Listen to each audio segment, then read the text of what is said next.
you back now to the time when tea was introduced into Ireland. And the Irish people took to drinking tea like ducks to water. Well, it wasn't available in the shops when it came out first, but men used to go around from house to house in a pony and trap selling the tea, and they were called taymen.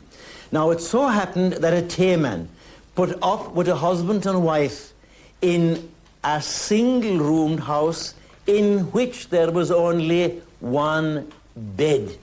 And he wouldn't have put up in that house at all that night, the tayman, only it was so wet and so stormy he couldn't get to his own lodgings. Now, he put the pony into a makeshift shed that was at the gable of the house outside. And when he went in, the young woman of the house, she had taken up a cake of bread out of the oven, and she brought the cake of bread across the floor, and she put it up over on the shelf of the dresser. Oh, there it was, a beautiful wheel of bread with a cross on it, like the four spokes that you see on a wheel. And the lovely aroma that was from that cake. Oh, the tayman's nostrils, you could see him, and you know that his teeth were swimming inside in his mouth for a bite of it.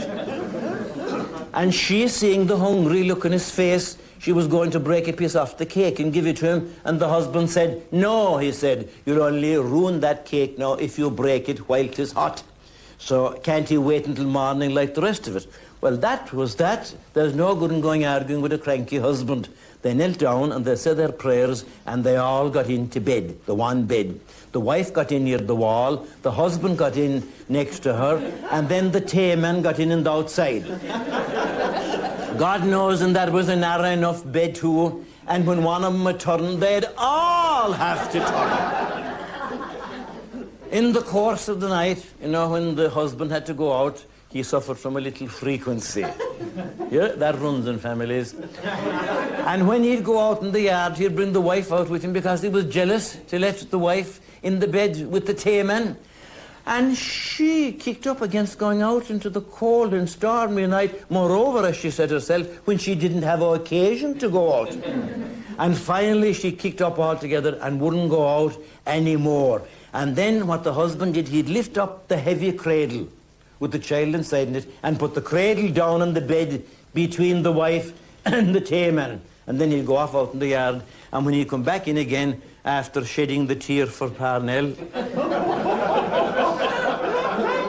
he'd lift up the cradle and put it back down on the floor and then get into the middle of the bed. Well, the busy night he had. About 4 o'clock in the morning, the storm began to rise, and he heard it blowing off the roof off of the shed outside at the gable of the house. And he forgot all about it. Like one danger will make you forget the first danger. You know, if you cut your finger, you'll forget your toothache. He forgot all about the tayman and hopped out of the bed and went out to tie down the shed. And when he was gone, the wife turned to the tayman and she said, "Now's your chance." So he got up and ate the cake.